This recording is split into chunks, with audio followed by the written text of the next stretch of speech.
If you're watching this, you may be curious if you're in the right job, the right profession, the right career, that if you've jumped from one side of the divide or the chasm to the other, and are you going to make it?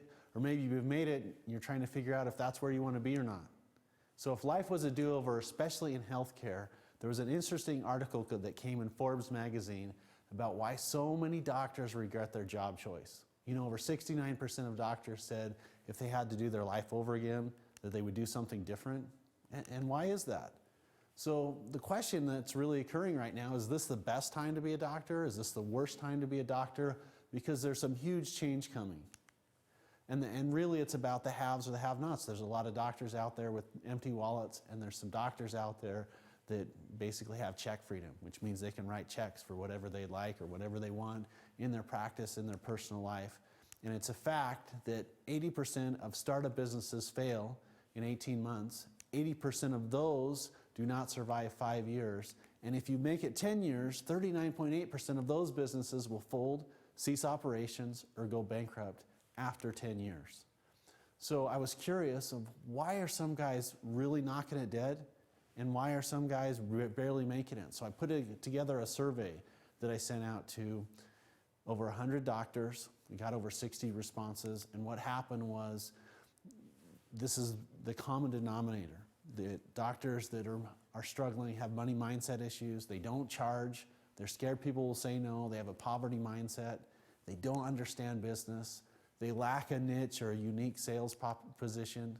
Some of them believe that school was their final education, and a lot of them struggle with inferiority complex.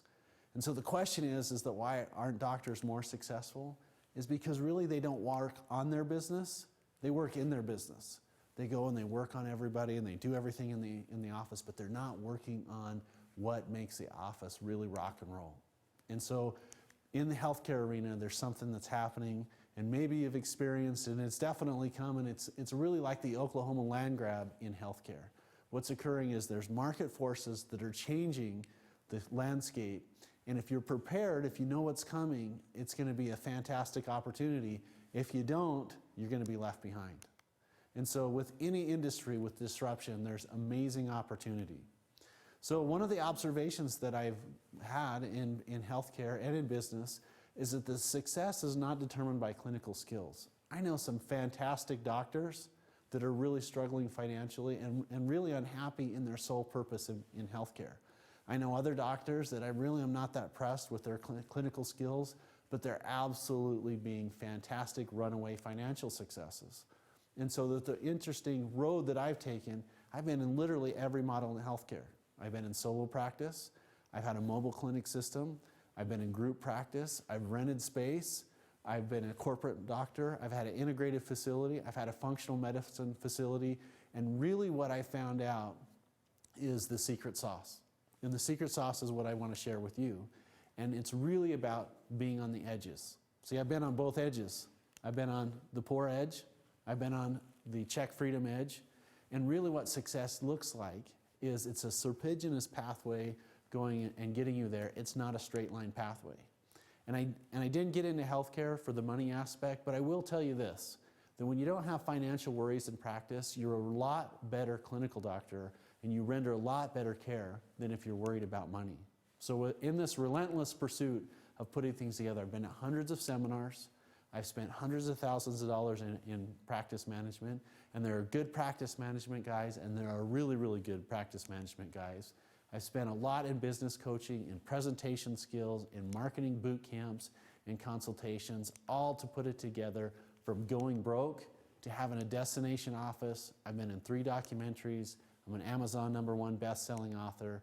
And I put together a program for my friends and for the people that I come in contact with called The Best Clinical Practices. So I've taken all of that information and condensed it down. We did a little workshop in October, and I hope you'll go check out the testimonials, not only on our website, but on our YouTube channel, about guys saying it's the best seminar they've ever been to, that it's revolutionized their practice, that it's made their practice go up 300% in 7 weeks.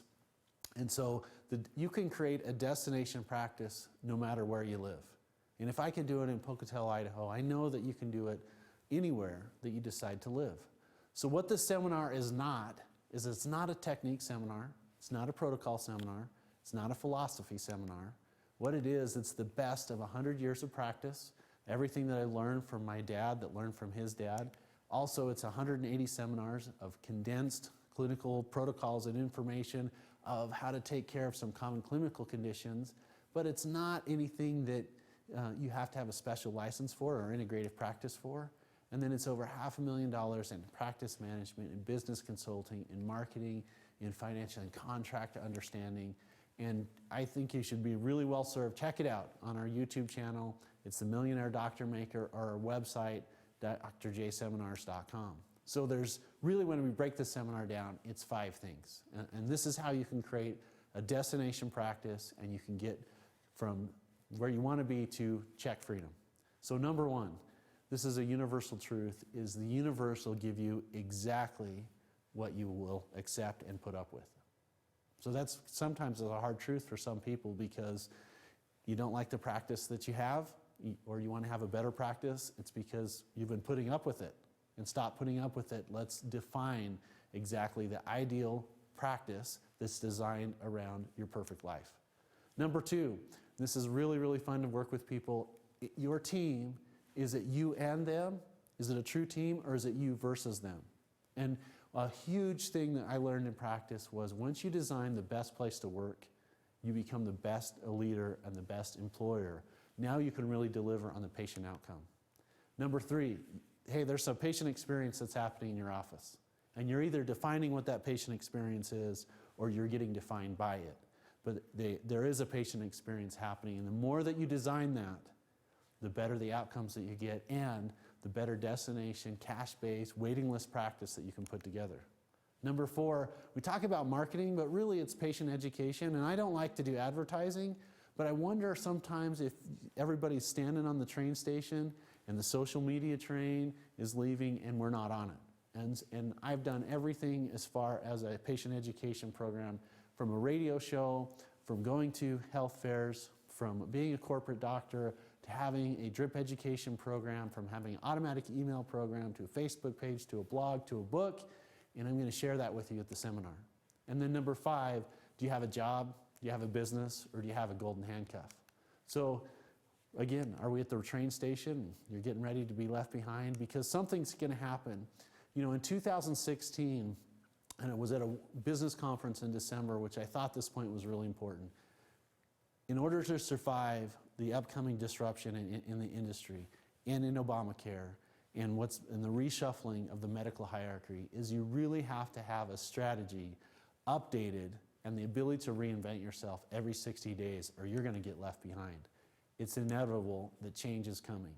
And if you know where the puck is going to be, you know, Wayne Gretzky was the greatest hockey player, and he said, I wasn't the biggest, I wasn't the strongest, I just skated to where the puck was going to be, not where the puck is. And that's what we've got to do with this change coming. There's amazing opportunities if you're in the right place. So in your future, is it a sorry we're closed future, or is it the future that you want? So the best clinical practices, January 29th and 30th, 2016 in Salt Lake City. Check us out on our website, www.drjseminars.com. And this is the seminar 16 years ago that I wish I would have learned, because it's the best of the best. I hope to see you there. I'll get you some more information. This is Dr. Jason West. We'll see you in January.